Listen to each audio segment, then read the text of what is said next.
राधे राधे राधे राधे जपा करो कृष्ण नाम रस पिया करो।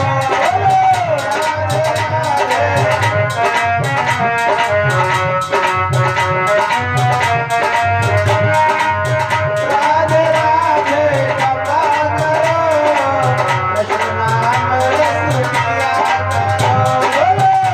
राधे राधे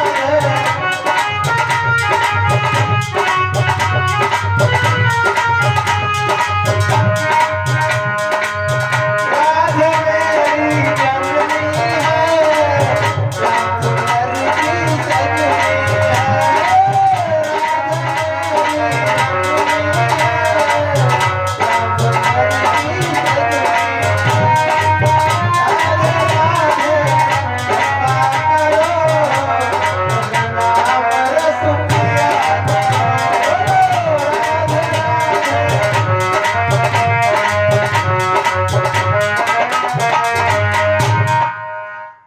जब भैया पार्वती बोली अपने स्वामी से कि हे स्वामी, भागीरथ को आपने गंगा दी और हम कहेंगे कि आपने भागीरथ को गंगा दी तो आप कहेंगे उसने परसों तपस्या की कि हाँ तपस्या तो भाई की, तो फिर मैंने भी तपस्या की है। बोली प्रभु कह देंगे उसने बरसों, प्रभु कह देंगे उसने बरसों आते अंत तपस्या क्या की थी, आते अंत तपस्या क्या की थी।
स्वामी से कहने लगी कि हे प्रभु, अब मुझको भी राम कथा सुनाओ, क्योंकि पूर्व में हमने आपकी बात न मान करके आपकी बातों पर शंका की और मेरा वो शरीर भी भस्म हो गया, मैंने जला दिया, क्योंकि मैंने वो शरीर अच्छा नहीं समझा था। अब मुझे भी वो राम कथा सुना, जिनकी आप दिन रात चर्चा करते रहते हैं, और कहा कि ये कथा हमें बहुत पवित्र लगती है। लिखा कि जिस तरीके से गंगा जी में स्नान करने से हमारे तन मन की शुद्धि हो जाती है, उसी तरीके से राम कथा को सुन करके भवसागर से बेड़ा पार हो जाता है। और बोले कि वह गंगा कल नाशक है, वह गंगा कल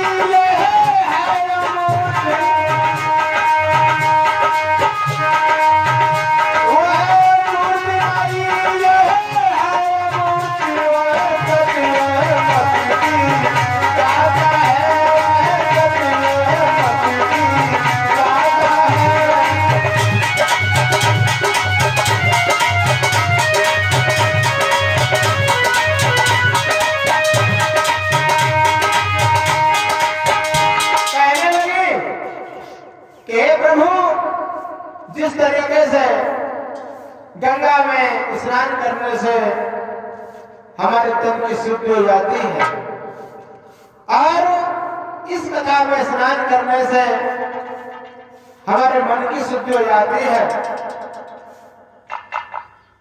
इतना अंतर है कि वो मूर्त रूप में है, हमें दिखाई पड़ती है, गंगा मां बहते हुए दिखाई पड़ती है और ये बहते हुए दिखाई नहीं देती है, केवल इतना अंतर है। और बोले कि दोनों में अंतर क्या है? कि वो है प्रच्छादित को ढाढा करो, जो किनारे पर वृक्ष इत्यादि होते हैं सबको गिराती चली जाती है गंगा मां। लिखा है कि वो है प्रच्छादित को ढाढा कर विस्तार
बढ़ाती जाती है,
उमा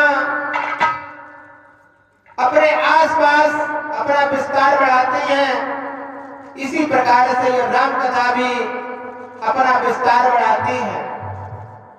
जैसे जैसे हम इस कथा रूपी गंगा का पान करते हैं, वैसे ही वैसे हमें ज्ञान की प्राप्त होती चली जाती है। तो बोली कि हे स्वामी, अब देर भी न करो, हमें सुनाओ। और इतनी सुंदर सुनाओ कि इसे सुनने के बाद हमें पूर्ण विश्वास हो जाए कि हाँ, ये वही राम है।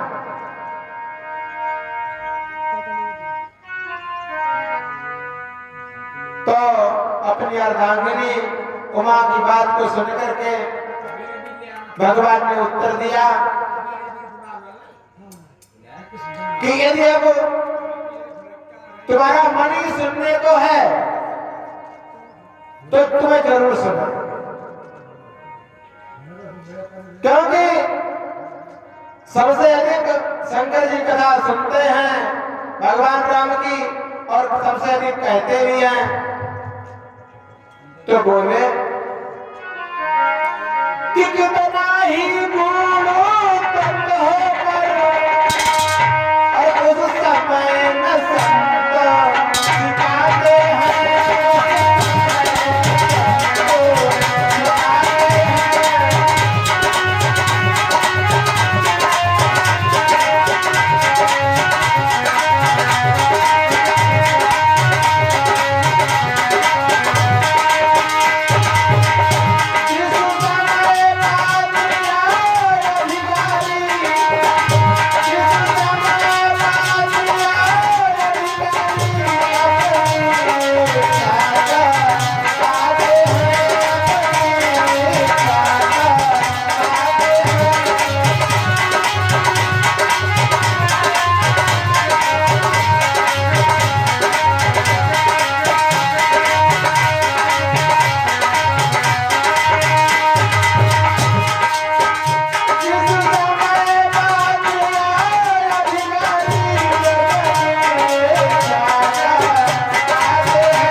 कि उमा, हम जरूर सुनाएंगे,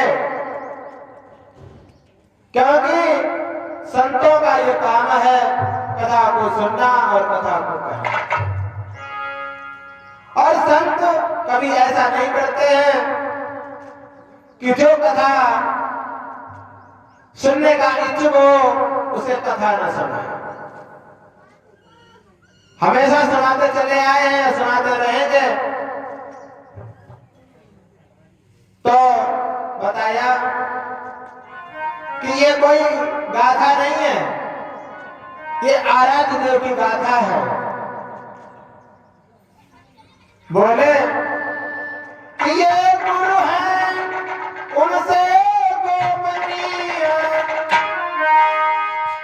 अर्जुन में श्रद्धा विश्वास नहीं।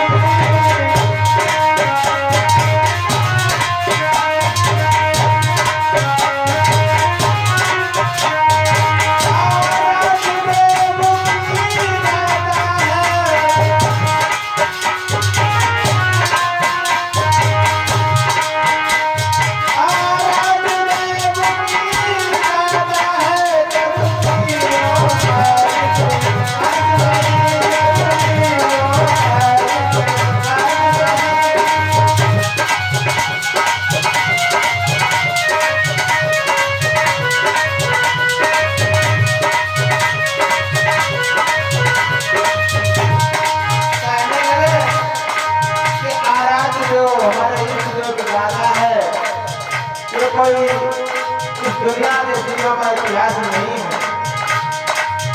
जरूर सुनाएंगे। और बोले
किसी तरीके सोच लो कि भगवान का चित्र है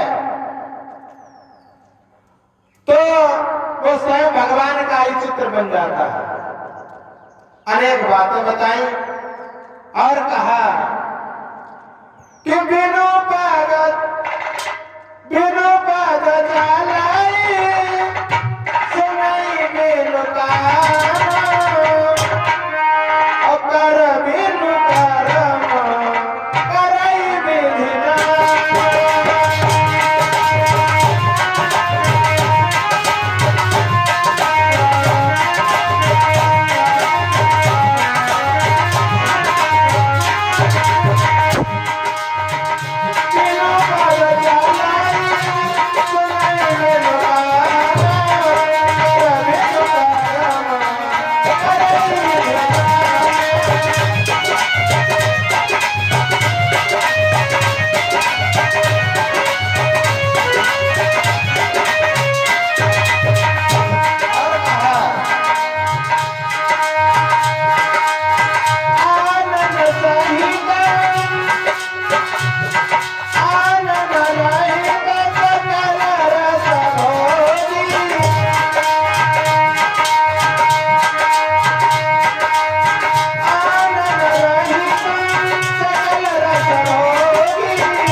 अनेक प्रकार से उमा को समझाया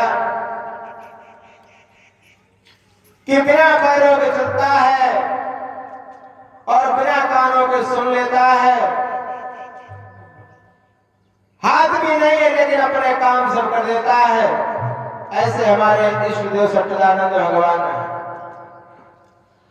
और उनका कोई मुख भी नहीं है लेकिन बिना रोके सभी रसों का पान करते हैं। ऐसे हमारे इष्ट देव हैं।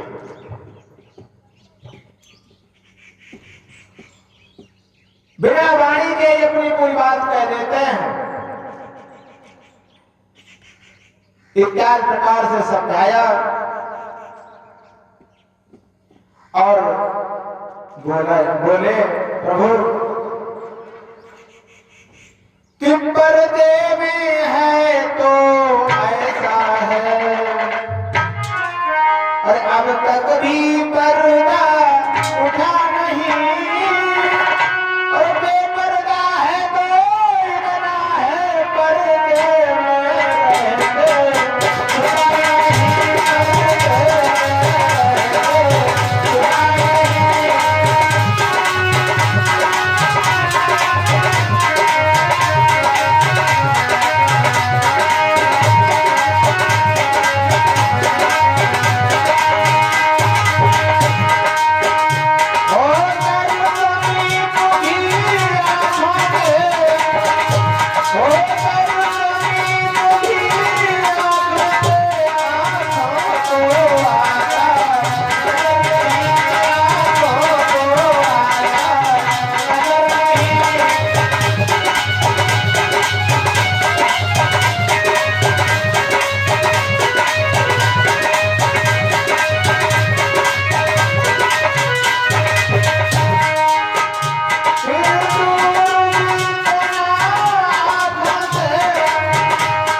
कि पर्दे में भी है बेपर्दे में भी है, भगवान सर्वत्र व्याप्त है, सब जगह आंखों के सामने भी है और नहीं भी है, दिखाई नहीं पड़ता है। और सहज प्राप्त भी होने वाला नहीं है, क्योंकि ऋषियों मुनियों के शरीर तपस्या करते करते गल जाते हैं, लेकिन साधारण प्राप्त नहीं होता है, सहज ही किसी को प्राप्त होता है। इतनी बड़ी शक्ति है हमारे प्रभु में। कहने लगे कि आए न ध्यान में मुनियों के, आए न ध्यान में मुनियों के, अब बेले की है मस्ती है, अब बेले की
हृदय से याद करता है,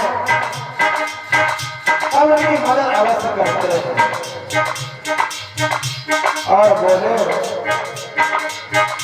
कि जब जब भक्तों मरो भीड़ पड़ी, जब जब भक्तों मरो भीड़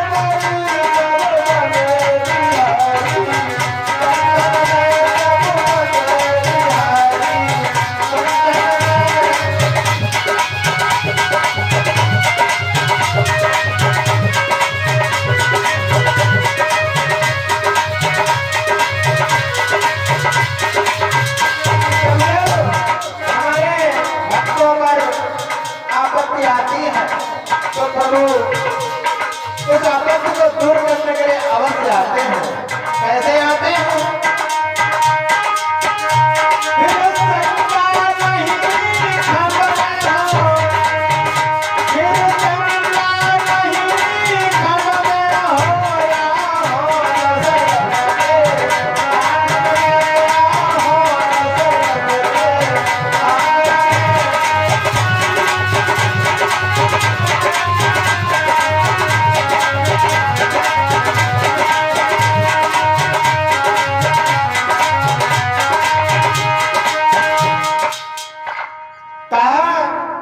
कि जब कभी हमारे भक्त पर मुसीबत आती है तो भगवान स्वयं चले आते हैं। कि जैसे प्रहलाद को मारने के लिए हिरण्यकश्यप ने खंबे को लाल करवाया था, तो उसमें भी प्रभु दिखाई दिए प्रहलाद को। और इधर ये भी नहीं है, जब रावण का अत्याचार बढ़ा तो राजा दशरथ के यहाँ आकर के उनके आंगन में जन्म लिया। जब जब राक्षसों का बढ़ना शुरू होता है, प्रभु अवश्य ही अवतार लेते हैं। ऐसा उमा को बताया और कहा कि जब जब हो धर्म की हानि और बाणिया सुर अघमय अभिमान,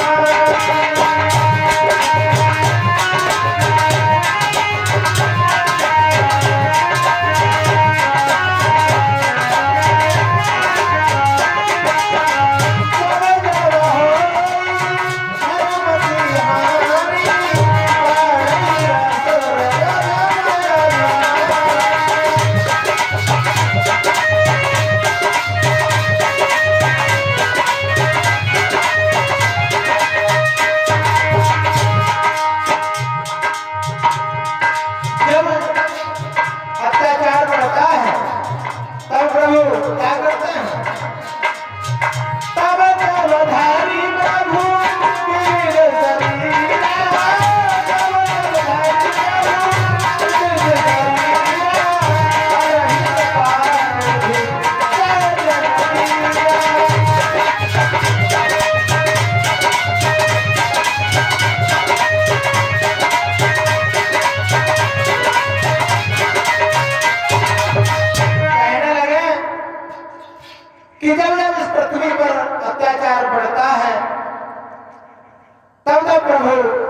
अवतार लेकर के भक्तों की पीड़ा को नष्ट करते हैं और उनके गुणानुवादों को गागा करके मनुष्य अपने जीवन को धन्य बनाते हैं। कहा कि सोई जसु गाई ओ भगत भवतारणी ओ कृपा सिंधु जनहित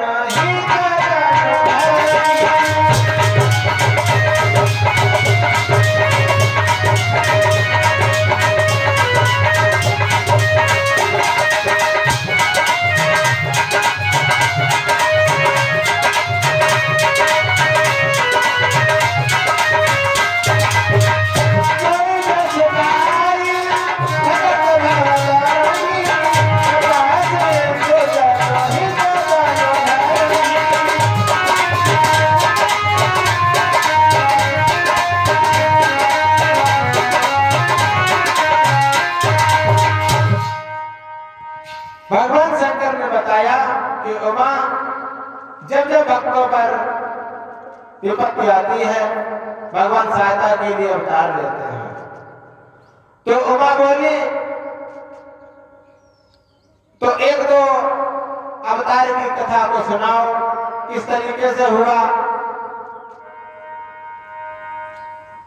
प्रभु बोले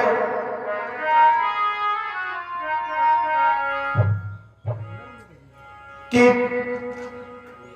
जय विजय साप से भगमुनि की और तेरा में निश्चल विकट हुए।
भगवान कृष्ण के यहाँ पहरेदारी करते थे।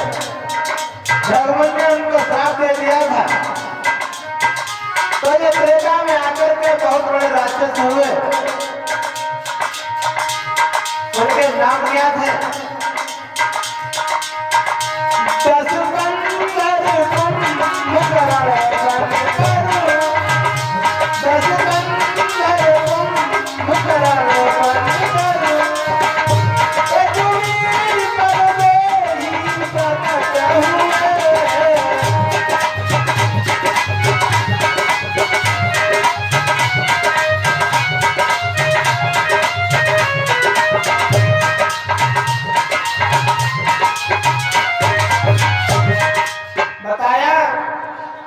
कि भगवान ने उनको श्राप दे दिया था।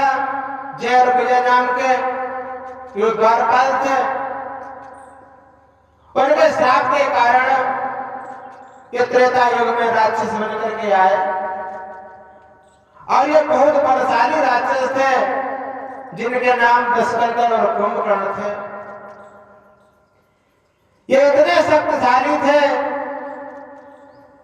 कि इनको मारने के लिए प्रभु को आना पड़ा। इनका बहुत आतंक बढ़ गया था। बताया कि इन दोनों में अत्यंत क्रूर और विख्यात बनी जसो पंचर भाई, विख्यात बनी जसो पंचर भाई।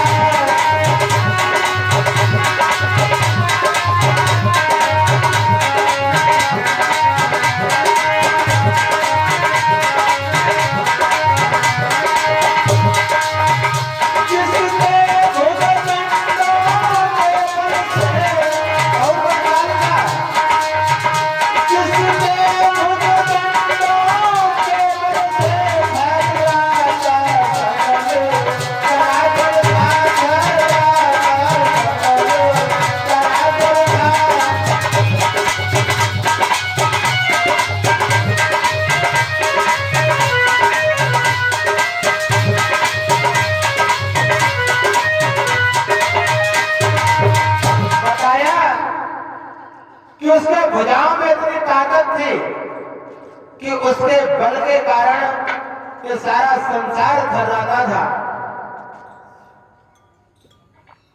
किसी को कुछ करने नहीं देता था, अपने को ही ईश्वर मानता था। यहां तक कि देवता भी उसकी सेवा करते थे।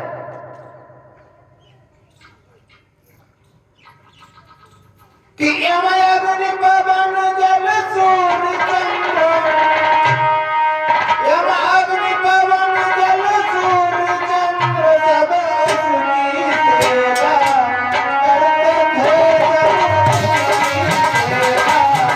करते थे,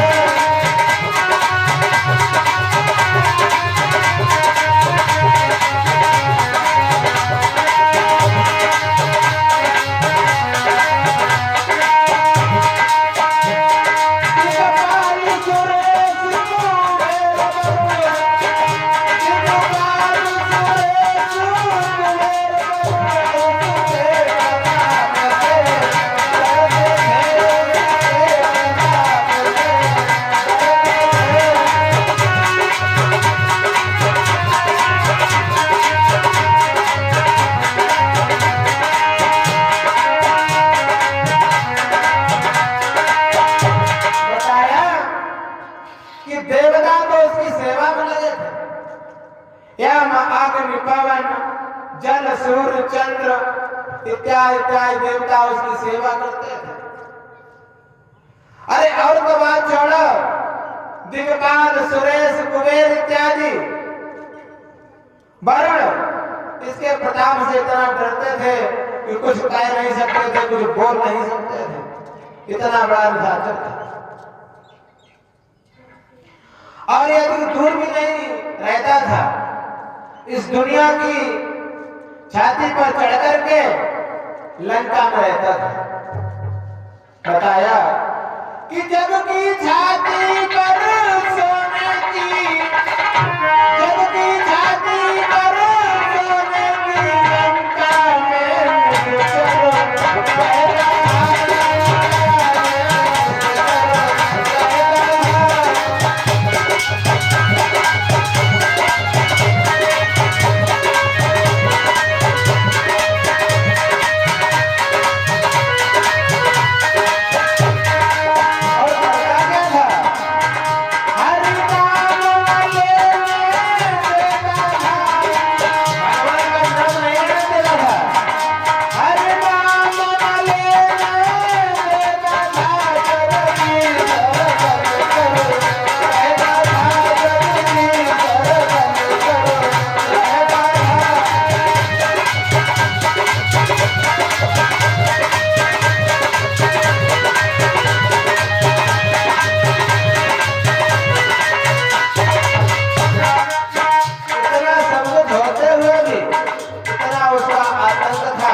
चलो उसके आतंक की वजह से किसी को कुछ कहने की हिम्मत नहीं थी, कोई ताकत नहीं थी दूसरी। आतंक यहाँ तक था, आतंक यहाँ तक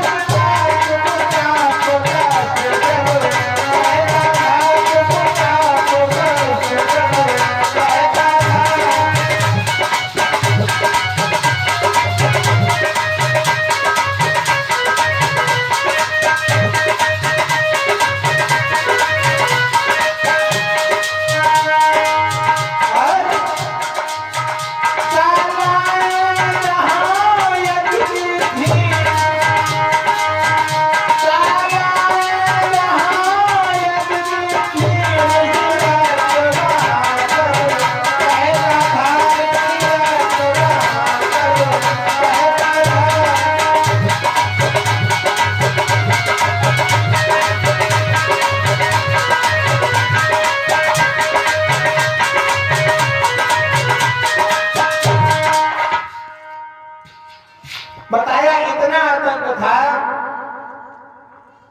कि किसी को राम नाम की माला नहीं जपने देता था, मंदिरों में नहीं जाने देता था और स्वयं जगदीश्वर बना था। कहता था कि हम ही ईश्वर हैं। और इतना आतंक होते हुए भी किसी की कोई ताकत नहीं थी जो उसका विरोध करता। जहां यज्ञशालाएं थी, गौशालाएं थी, वहां पर ऋषियों का रक्त बहता था, ऋषियों को बुला करके उनको मरवा देता था। जब उसका इतना अत्याचार बढ़ गया तो हाहाकार मच गया। तो उस समय बताया उमा को भगवान का अवतार हुआ।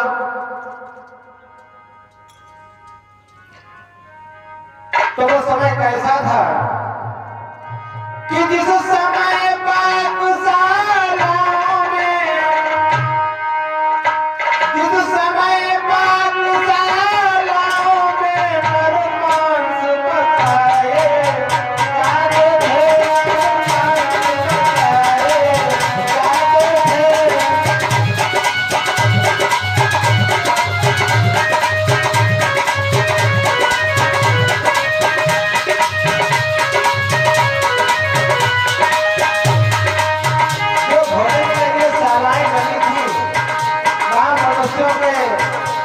मांस को पकाया जाता था।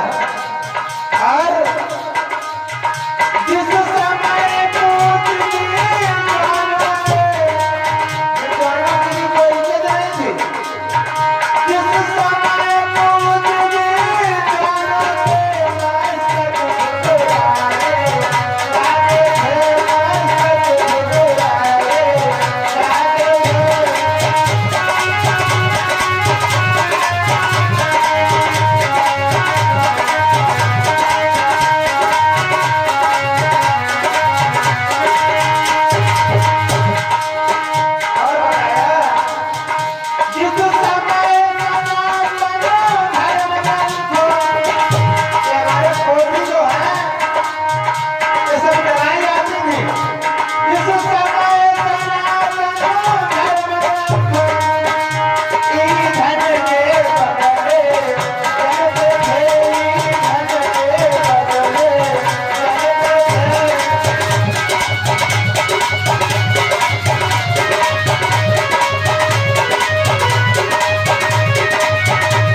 मंदिरों में तो देवताओं की मूर्तियां थी, उनको तोड़ा जाता था।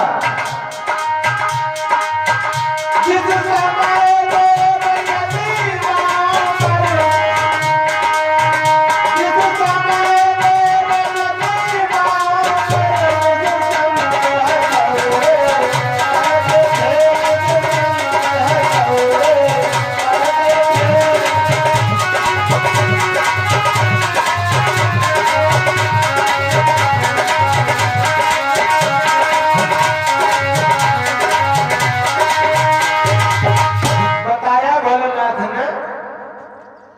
कि जिस समय जो हमारी भोजन की शालाएं हैं उनमें गौ मांस, मनुष्यों के मांस पकाए जाने लगे थे। और जो विद्वान पुरुष थे उनको ठुकराया जाता था, उनको मारा जाता था कि अपनी वीरता हमारे इस राज्य में मत दिखाओ। और जो मंदिर थे उनको तोड़वा दिया गया था, जो कि मूर्तियां थी उनको जो है उनके छेनी और हथौड़ों द्वारा कटवाया जाता था। और अपना बल दिखा करके संतों को पीटा जाता था। और लिखा है कि परदाराओं को बलपूर्वक, परदाराओं को बलपूर्वक सर हरने जाते थे।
भले और बोले कि जिस समय दूसरे की स्त्रियों को राक्षस लोग पकड़ कर अपने साथ ले जाते थे और जो गौशालाएं थी उनमें जबरदस्ती बलपूर्वक आग लगा दी जाती थी और कोई साधु संत यदि मिल जाता तो उसको जबरदस्ती शराब पिलाई जाती थी। बताइए कितना बड़ा आतंक था। उस आतंक को देख करके सभी देवता एकत्रित हुए। एकत्रित होकर के उन्होंने कहा कि अब इसका आतंक बहुत बढ़ चुका है, इसके लिए अब क्या किया जाए। तो भोले बाबा ने कहा कि इसके आतंक के लिए भगवान की प्रार्थना करनी चाहिए। भगवान की प्रार्थना से ही हमारा उद्धार हो सकता है।